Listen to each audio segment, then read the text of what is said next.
In this video, we're going to continue with materials in Unreal 4. Now what I'm going to talk about is material inputs. I'm going to break up this section into several videos just because there is a lot of stuff to cover when it comes to material inputs. So if I go back to my material, you can see I've got a lot of inputs here, and these inputs are base color, metallic, specular, roughness, emissive color, and you notice that some of these inputs are available to use, so they're white. Some of the inputs are grayed out and they're not available to use. And this changes based on the type of material you have. And the way this works is pretty simple. I'm going to create a 3 vector by holding 3 and clicking on the graph. I'm just going to change the color here real quick, and just realize it's not going to change color if it's still set to black. So I'll double click it, change this to a reddish sort of color. And now you're going to notice that our shader appears to be sort of this pink red color, and that's the base color. Base color is pretty simple. It just defines the overall color of something. So if a ball is going to be red, the base color is going to determine if it's red or not. The metallic is a setting that lets you control if objects are metals or not. So I have a metallic node here, which is actually a 1 vector, and if I plug that into the metallic, you notice that the shader, if we look at it over here, appears to be more metallic in nature. So before it had just this plain sort of diffused red color on it, now it looks very metal-like. Okay? And there's ways that we can control the metal. Now we have a specular and a roughness. Let me just jump to the roughness here real quick for a moment. I'm going to go to the roughness, and if I jump in here, right now the roughness is set to 0, and that gives us a perfectly polished glass-like surface. With the metallic setting set to 1 and the roughness set to 0, we get a perfectly polished metal. So it looks like a metallic marble that's perfectly clean. If I go into the roughness parameter and I change that, say, to something like 0.5, it's still going to look metallic, but it's going to look a lot rougher. So if I look at the surface, it looks more like a brush sort of metal. It's a little bit more matte. It's not as shiny as before. You can still tell it's metal though. And if I reduce that a little bit, you can see that it starts to go more to a polished state. So roughness controls how polished or unpolished a shiny surface looks. Now we have emissive color, and emissive color is really important. Emissive color is used for anything that needs to basically glow or self-illuminate. Alright? So let me show you an example here. I'm going to take this checkerboard texture and plug it into the emissive color, and you're going to notice that not much is going to happen. Basically, if I jump back to the viewport, the white checkerboards remain the same, but the black ones are now red. And that's because our base color is currently red. So let me drop the color here, and it's going to look almost black. Almost like it's a black metallic surface with kind of a red reflective property to it. Okay? And basically, what the emissive does is it's going to make this thing self-illuminate. So in order to demonstrate that, I need a much better example, which I'm going to do right now. I'm going to create a multiply node. I'm going to create a 1 vector, which is just a number. Now let me actually select the texture sample. I'm going to plug it into the multiply. And let's create a constant 3 vector instead. And this is going to give us a color with RGB. So we can change the color of the emissive as we see fit. So I'm going to pick, say, like a blue color. I'm going to increase the value there and the saturation. So I'm going to make it very, very blue. I'm going to plug the results of the multiply with the emissive color. Basically what I'm doing is I'm taking the texture and I'm multiplying it by blue and then plugging that into the emissive.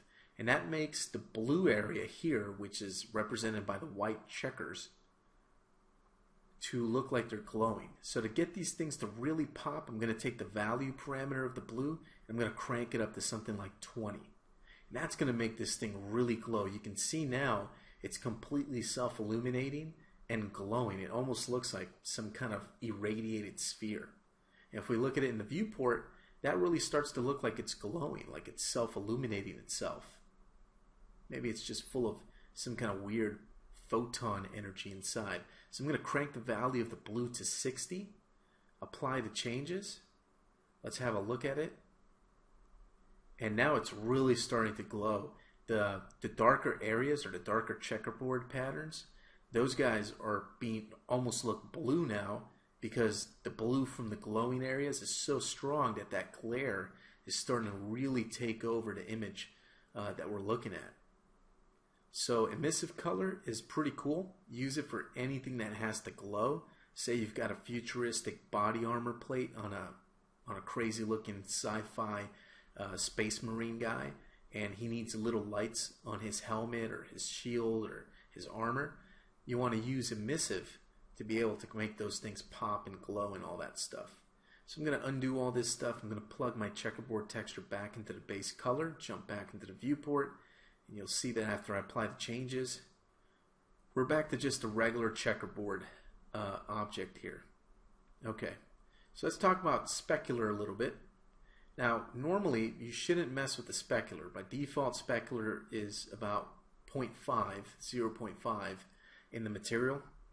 But if you want to, you have the option of adjusting that if you want to have more artistic control over the shininess of your object.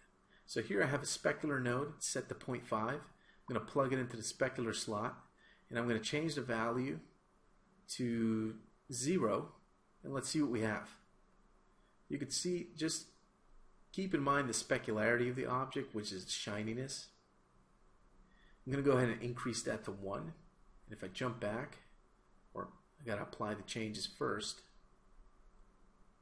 you can see the object, especially around the edges, is a little bit shinier and brighter. Kind of hard to tell. You might have to crank up the setting really high to see a huge difference. But the specularity parameter allows you to overdrive and push the specular component of the shading model a little bit further. Normally, you shouldn't really have to mess with the specular, but it's there for you in case you want to have more artistic control. Okay, then we have normal, and normal map is pretty straightforward. Let me take out the base color, and now if we look at this, I need to come over here. I need to give this some kind of base color. So I'm going to go ahead and create a 3 vector and go with like a pink sort of color again, just because it's easy to see. I'm going to hook that up to the base color, and we can go ahead and apply the changes and have a look at this. So we're back to having basically a metallic sort of shiny marble looking object. And now what I'm going to do is I'm going to take the normal. I'm going to take a normal map, which looks like this. It's a checkerboard normal.